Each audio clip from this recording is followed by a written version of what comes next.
listener, to the Campfire Cult Podcast. From a camper van deep in the haunted woods, I bring you first-hand accounts of chilling encounters with the paranormal. Step into the night and take a peek into the realm where reality and the supernatural collide. My name is Jazz, and I'll be your host.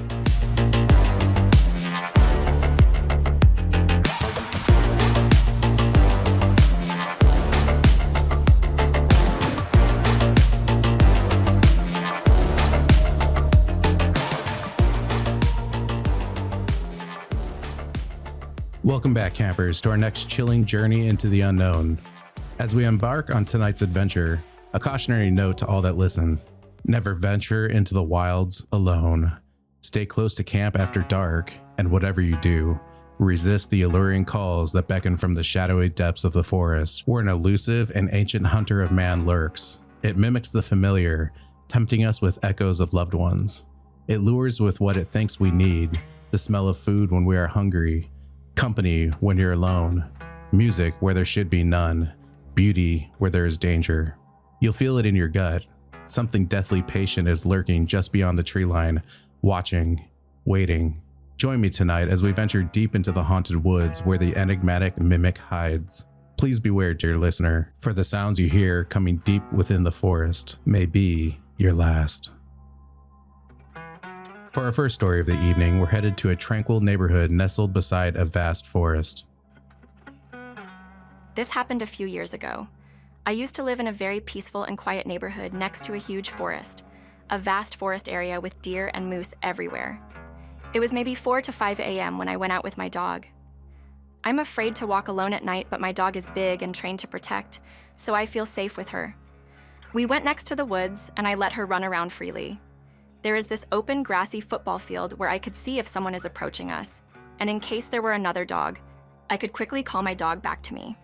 I was standing maybe 10 meters from the woods, and suddenly my dog runs between me and the woods and starts to growl.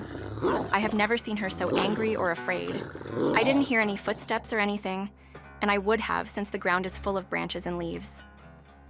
I started to walk away from the forest to the open area and called my dog to come, but she didn't move at all. I whistled at her a bit irritated because I was scared and just wanted to go home. Then something answered me. Something was whistling from the woods at exactly the same pitch as me. There was maybe 3 seconds of silence between every whistle. I started to back up and shouted at my dog, "Come!" And this something started to repeat "come" in the same pitch and in my voice. I first thought it was an echo, but in each word, the sound went to an even lower pitch. "Come." And the last sound was only very low growling. At this point, I ran to my dog, put on her leash, and started running. The sound seemed to be following us. I looked behind me and there was nothing, but my dog ran head-bent to look behind and definitely tried to bite something behind her. The sound went above us and stopped. This wasn't just in my head because my dog was following this sound too and looking in its direction. Suddenly, it was quiet. I ran home, and after the worst panic of my life wore off, I went to sleep. The next morning, I told my boyfriend what happened, and he said I was crazy or imagining things. Maybe I was, but my dog is still very tense and protective if we go to that place, and I'm still afraid too. What could this thing have been? Next, lost in the depths of the woods. During a misguided attempt to create a YouTube horror series, a duo finds themselves entangled in a web of unexplainable events as their recordings reveal a chilling disconnect between reality and the unsettling screams that echo through the darkness. When I was younger, my cousin and I were out in the woods behind her house. We thought that we would try our hand at making one of those cheesy YouTube horror series, so we both started recording on our phones. As it was starting to get dark, the two of us decided to separate for plot purposes, and when she got to this clearing area, she was supposed to scream.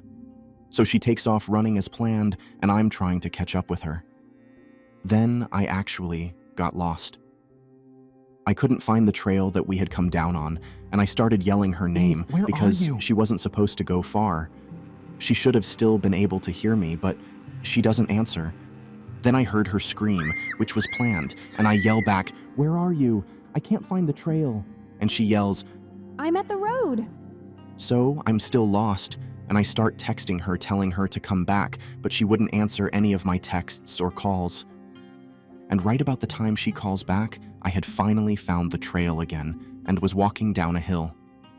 I told her that I heard her yell that she was at the road and that I was on my way there, and she tells me that she didn't say that. I didn't believe her, though. I told her, I heard you say it. Quit messing around. Hey, over here. Then I tripped and fell and dropped the phone, and when I picked it back up, she asked me, "Who was that?" and said that she heard a man's voice on my end.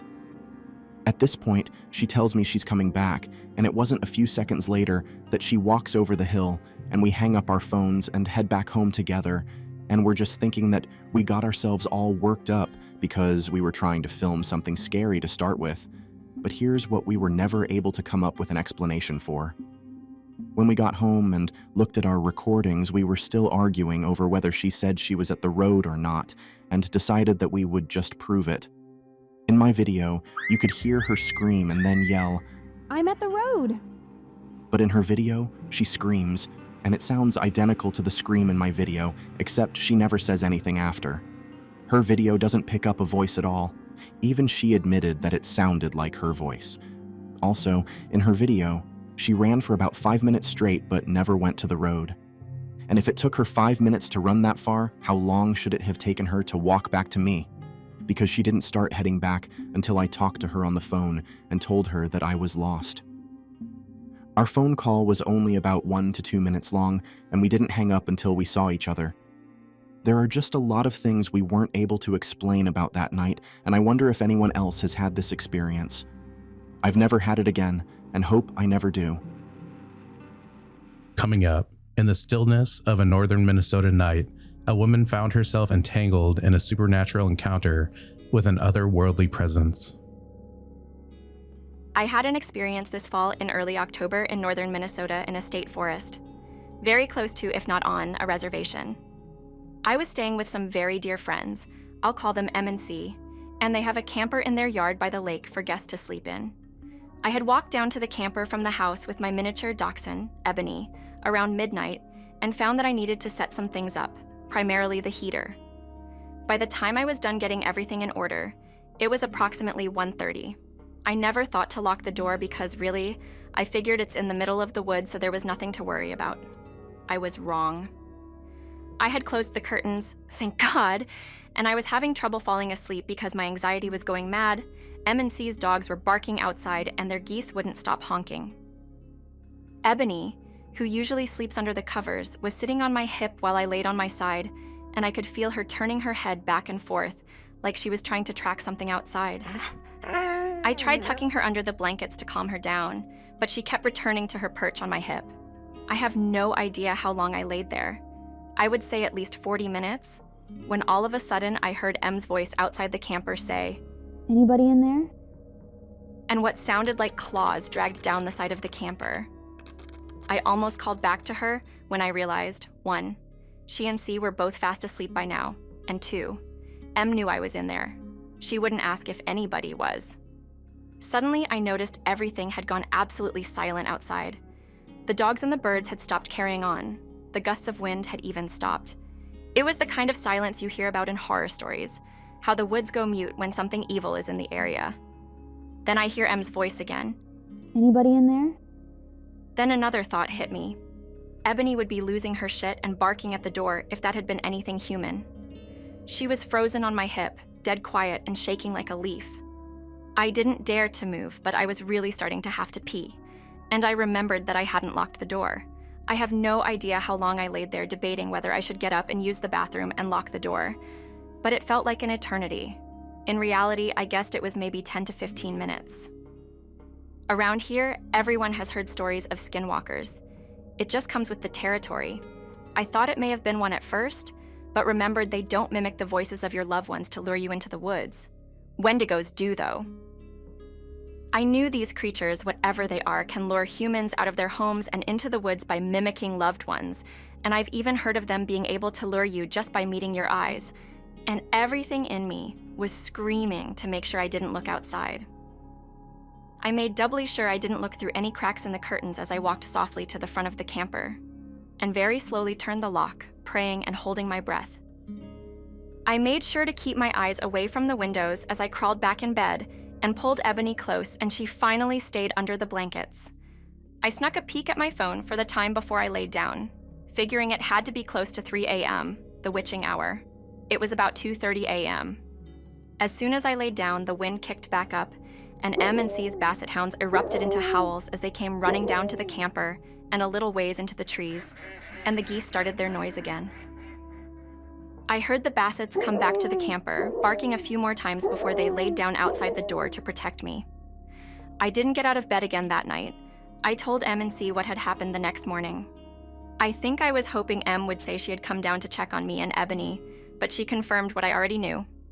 They had gone to bed as soon as I had left the house. The next night, I said a prayer and had an uneventful night, thank God. Next, in southwest Michigan, a hunter and his uncle encounter a tall, skeletal figure that can mimic the voice of a young girl. I was hunting in a rural part of southwest Michigan with my uncle. The area was a big clearing with trees all around it. You could see clearly across the whole thing. We were sitting on one end of the clearing just inside the tree line. It was still clear daylight when we started hearing strange sounds, like a howling or crying of an animal. We wrote it off as coyotes, but thought it was strange since you rarely hear them during the day. After an hour or two of sitting there, the sun was just getting low, and I saw trees rustling across the field. My uncle had fallen asleep in his hunting chair next to me, but I was awake and alert. I saw a large figure moving slowly through the trees. It was as tall as the trees around it, so I would guess about 8 to 10 feet tall or more. Once it got to a spot with thinner trees, I got a good look at it. It walked upright and had long, thin arms that nearly drug the ground as it walked. Its skin was dark gray and its face was a dirty white. Its face resembled that of a deer, but it was mostly skull, with little flesh on it at all. And it had 2 huge antlers on its head. It didn't seem to notice us as it walked from one side of the clearing to the other.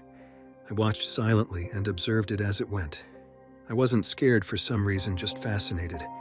It was kind of unbelievable. I thought about waking my uncle to see if I was really seeing this, but didn't want to make any noise that would cause it to notice us. So I just watched as it disappeared through the trees on the other side. The issue I later realized was that the path back to the truck was directly through those same woods it just went into. So once it was dark, I woke up my uncle, and we pulled out our headlamps and started our trek out of the woods. I was kind of paranoid at this point because of my encounter earlier that day. The walk back seemed to be uneventful, until we had almost made it completely out and to the truck. We were both walking along the narrow path when we heard a young girl's voice say, Do you want to play? I knew he heard it too because we both stopped walking and just looked at each other. Then we heard it again. Do you want to play? Come play with me. We then ran the rest of the way to the truck and drove home very spooked. I never told him what I saw while he was asleep because I thought he would think I was crazy. He claimed that the voice was probably a person in the area, but there weren't any houses near enough. Also, the voice sounded very close to us. I never connected the two experiences that night until I did some research later on and found that Wendigos can mimic voices. We still hunt in those same woods frequently, and I haven't seen anything strange since. Do you want to play? Next up, at the age of 10, something was mimicking a young girl's voice. So when I was about, I'd say 10 and a half, something mimicked my voice.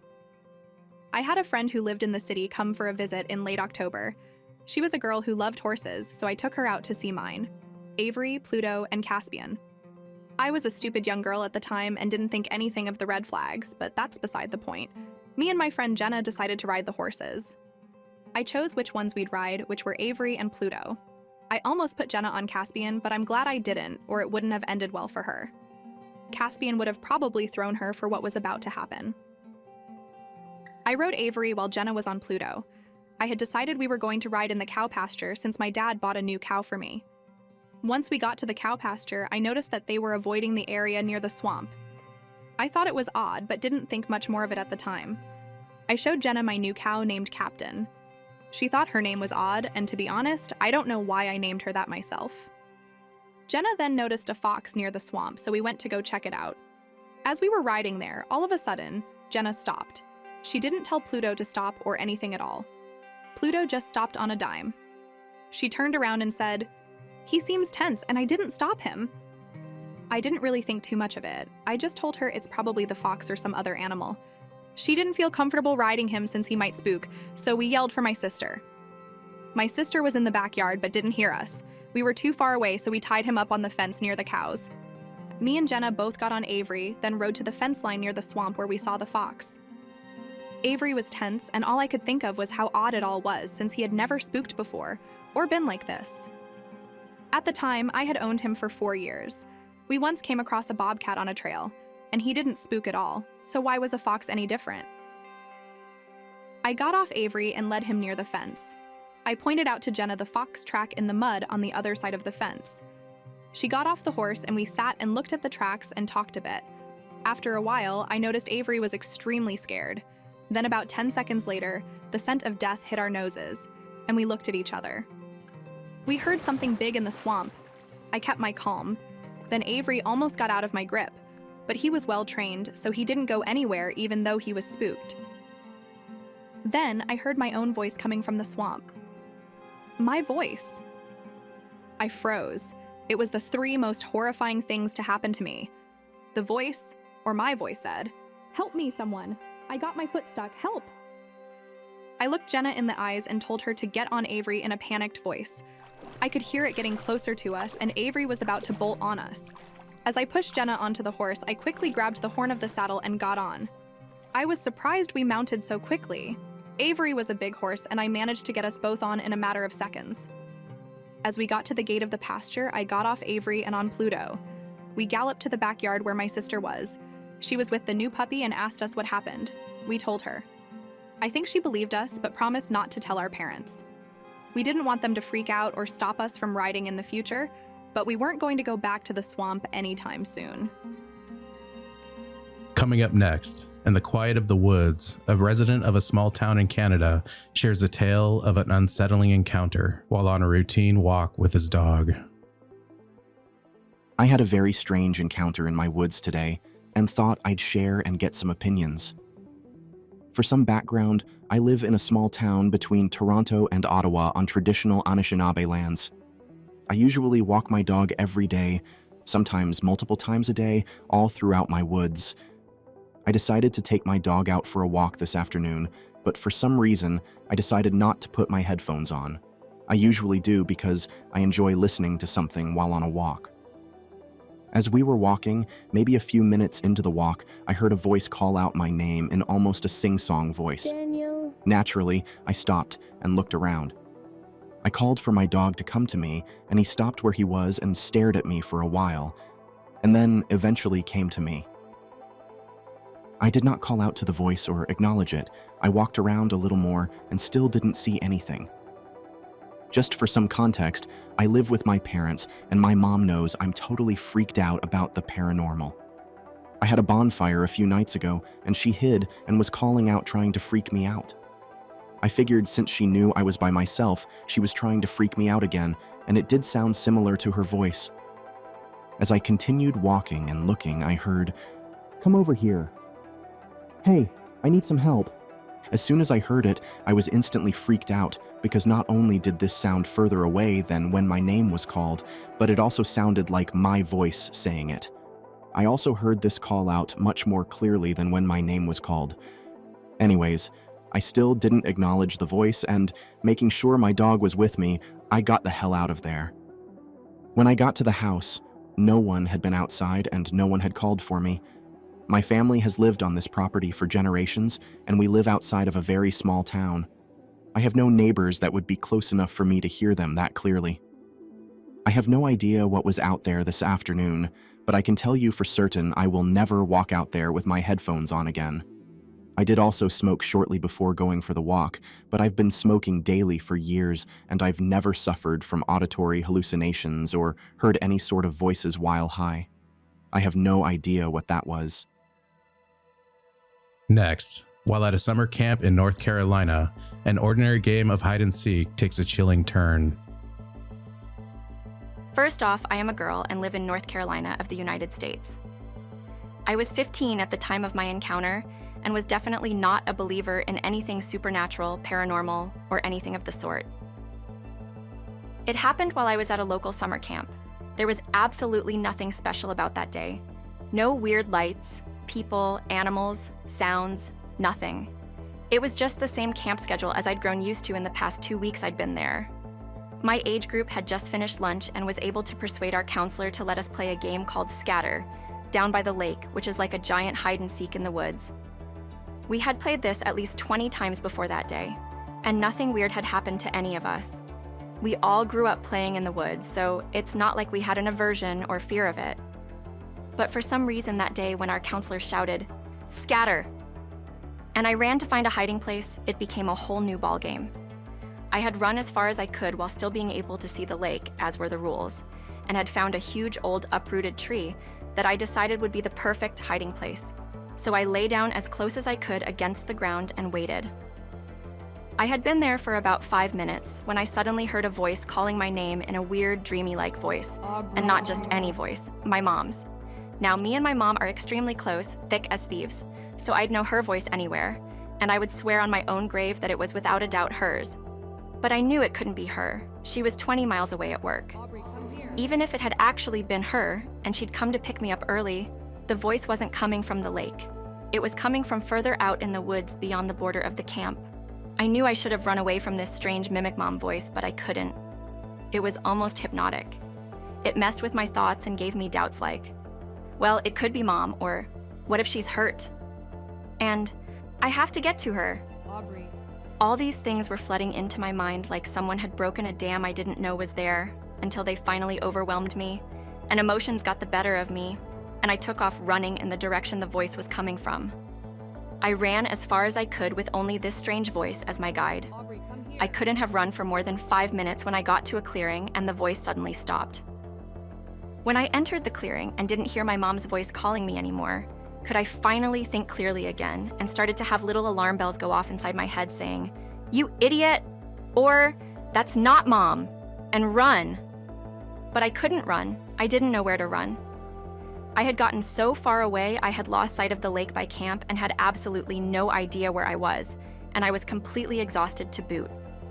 With no other options than to sit and catch my breath, I did just that. No sooner had I sat down, more warning bells went off in my mind. I quickly did a 360 survey around the clearing and noticed a strange noise. It wasn't the continuation of the voice before. No, it was the distinct sound of chattering teeth, like if you were cold. Only there was no one else around, and it was the middle of June in North Carolina. There's no way someone could be cold. And that's when I heard it. Leaves and sticks crunch on the edge of the small clearing. I realized something was watching me, and then whatever it was moved fast in circles around the clearing, almost like it was circling prey. It was at that moment I knew whatever it was had led me out there away from the rest of my group, exactly like the predator my instincts had been screaming at me that it was. Without any other option other than to try and escape, I took off in the direction I thought I came from and sprinted as fast as I could, all the while hearing the chattering of teeth and sticks crunching behind me. I didn't know what to do. I didn't dare turn around to see what was chasing me. I knew that if I did, I would slow down, and I absolutely would not. It felt like a lifetime running away from this thing before I finally saw the lake. Even though I didn't think I could, I ran faster than I ever have in my life when I broke the tree line, and ran to the lake where I knew my friends were. At that point, I felt safe enough to stop and look back and see what had been chasing me. But when I did, I only saw a fleeting form running back the way I had come and the distinct sound of chattering teeth. When I finally found my counselor, who was the seeker sent out to find all of us, I was hysterical with fear and hugged her as tight as I could. When I finally calmed down, she tried to get me to tell her what happened, but I just asked, "Were you calling my name?" Before she even said anything, I already knew the answer. After all, it had been my mom's voice that led me away from everyone else. But what she replied with was so much more bone-chilling to me. She told me, "No one called for you. To be honest, we didn't even know you were gone and everyone is still hiding." I don't know what was calling my name, but I guarantee it wasn't my mom. Coming up, on their annual week-long canoe trip in Algonquin Park, a group of friends has an encounter that they will never forget. Every year, my friends and I go on a week-long canoe trip in Algonquin Park, usually to drink and fish. This past summer, we had decided to stay on Tom Thompson Lake for our main site, which ended up being on an island in the middle of the lake. There were 6 of us in total, with one group of 4 in a large tent, one guy in a solo tent, and myself in a hammock between them. One night, we had been huddled around the fire at about 1 a.m. when we noticed a flare in the sky over what we assumed was an adjacent lake. We didn't think much of it until an awful scream came across the lake about 20 minutes later. I was the only one left sober at this time, and there wasn't much we could do, so we assumed it was the problem bear in the area we'd been warned of at the outfitters. The strange part came after everyone had gone to bed. At 4 a.m., the other 5 guys went to their tents and passed out, while I lay in my hammock listening to them fall asleep. For reference, the group of 4 were about 30 feet to my right, and the other guy about 100 feet to my left on the far shore. As I watched the stars and tried to will myself to sleep, I noticed everything had gone incredibly silent. Suddenly feeling creeped out, I slowed my breathing and stayed as still as I could, thinking about the possible bear and how I was a neatly wrapped meat sack hanging there. Then, I heard a voice call out about 20 feet to my left by the remains of our fire.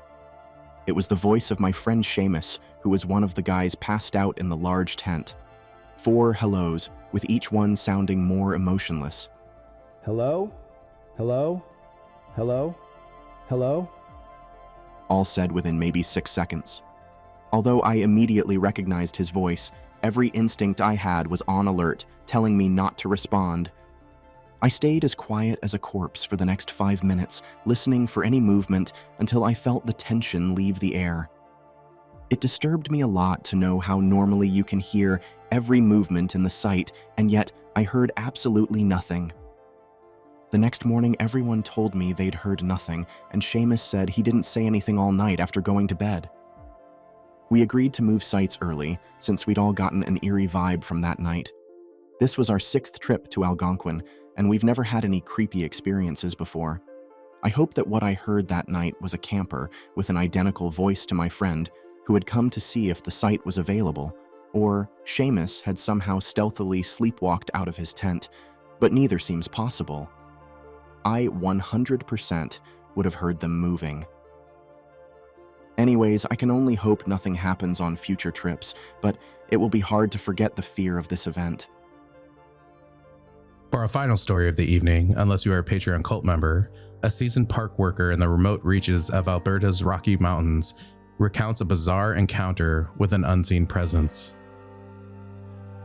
Late last year, I moved out west to Alberta to take a government job in the Rocky Mountains working for a national park. My job involves working hands-on in the park, and in some ways is similar to being a bylaw officer.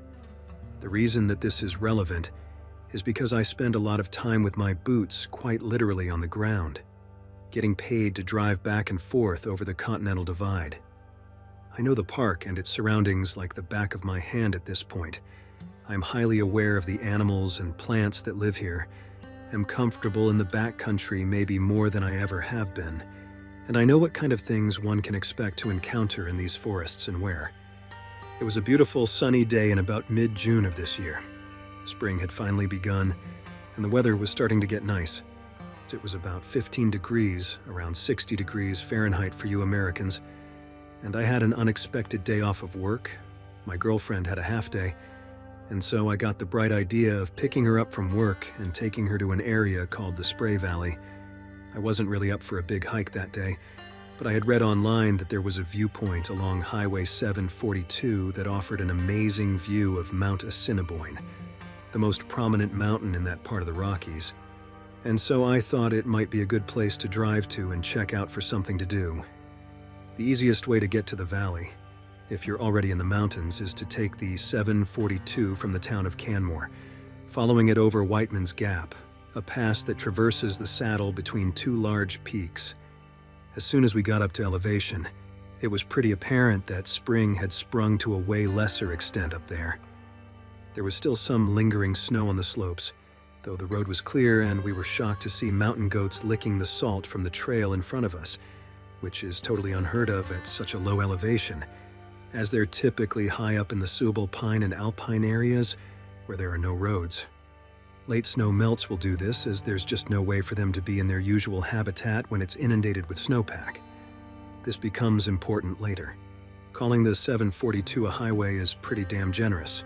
It's really just a gravel 2-lane trail snaking deep into the backcountry. The whole area around the Spray Valley has a reputation for being less tourist and family-friendly, and can be somewhat dangerous to reach depending on the weather up the pass.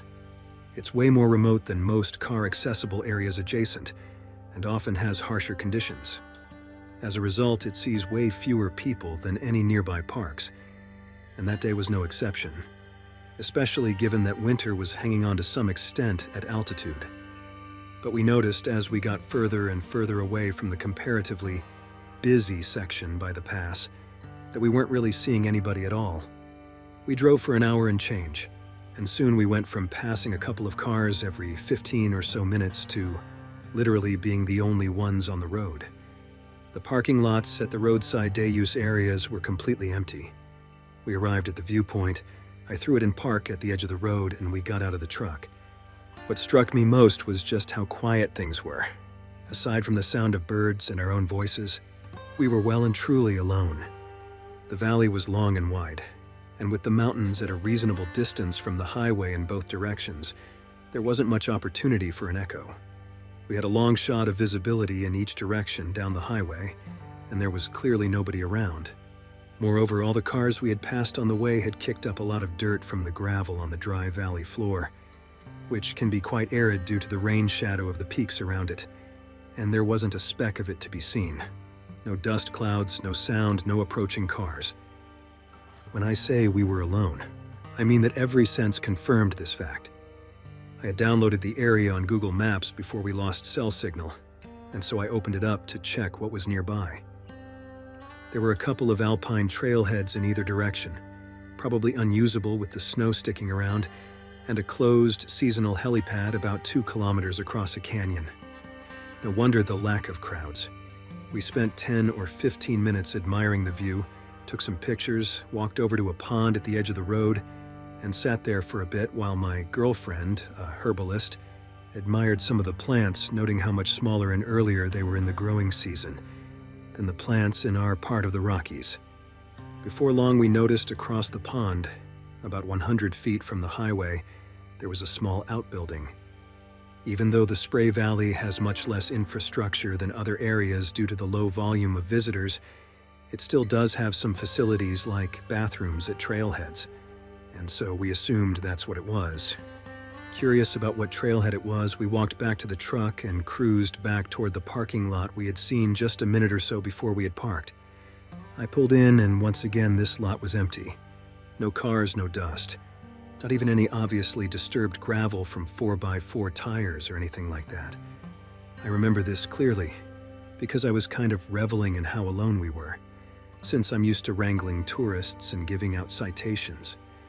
We got out of the truck, and suddenly I was hit with this familiar sense of unease. Other outdoorsmen will know what I mean. I've spoken to hunters, wardens, guides, and other people who get it too. What I mean is that usually I just know when there's a bear around. I don't think it's anything supernatural. My guess is that I can smell them or something, and don't realize it consciously. I had that sense of vigilance wash over me, and so I reached into the center console and grabbed my bear spray and attached it to my belt. I stopped for a minute, my girlfriend close by, while I listened to see if I could hear anything. I couldn't, so we approached the beginning of the trail. It was a long, even clear-cut, grassy area, and reminded me more of the type of double-track trails you'd see in the flatlands than a mountain trailhead. It was so wide that the park had actually placed a couple of granite slabs in front of it to keep people from taking motor vehicles down it.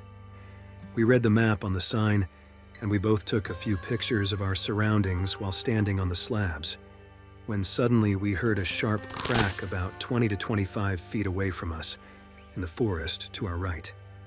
The forest was thick, dense, mossy, and surprisingly damp for a valley that was dry enough for dust clouds to hang in the air for minutes after a vehicle passed by. There was just about zero visibility beyond the first few trees. The crack itself immediately concerned me, because it sounded to me like the type of crack you'd get from breaking in half one of the first pieces of wood you'd put on a fresh campfire. Bigger than kindling. A decent-sized branch from the sound of it. And so, whatever made the noises needed to have some strength to have broken something that large. I immediately put myself between my girlfriend and the forest, and we called out to see if somebody was there. I heard nothing. And so, assuming it was an animal, I started yelling the typical stuff we're taught to yell when a bear is around in the backcountry, as they're intentionally socialized with rubber bullets to run when confronted. I clapped 5 times in quick succession. About 7 seconds passed, and something in the forest, 20 to 25 feet away, clapped back twice, slowly and deliberately, at me. I have large, thick palms. I measured them as I was writing this all down to get an idea of how big my hands actually are. Spread wide, as if I were about to clap, they're 8 inches by 5 inches. They have a distinctive sound because of their size, and whatever it was that clapped at us sounded extremely similar. So something at least my size was physically clapping at us, or something was able to mimic the sound I made perfectly.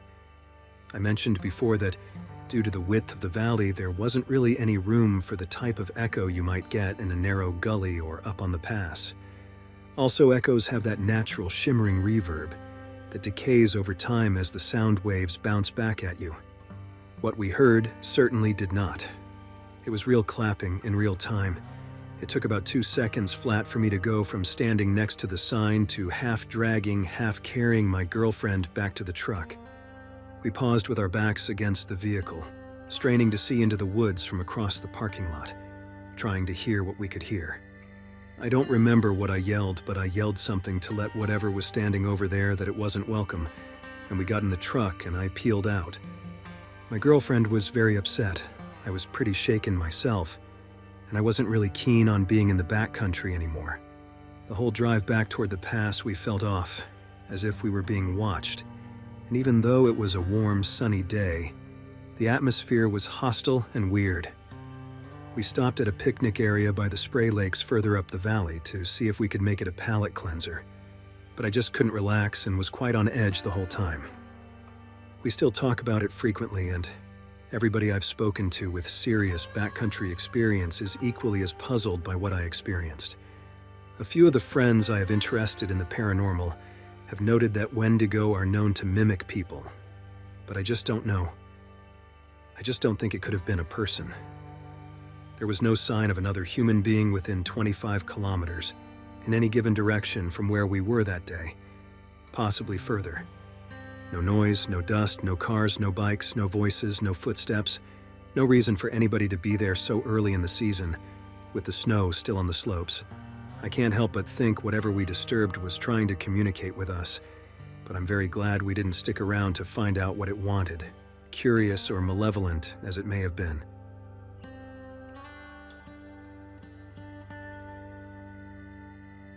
That's all for tonight, dear listeners, unless you are a Patreon cult member, where I've got a few more tales to keep you up late at night and terrified to enter the woods after dark. If you want to become a Patreon cult member to get extended episodes and other full Patreon-only episodes, you can sign up at www.patreon.com/campfirecultpod for only $5 a month. Until next time, I'll be leaving you in the dark where whispers linger and shadows dance. Stay wary, sleep well, and beware the mimic in the night. Do you want to play?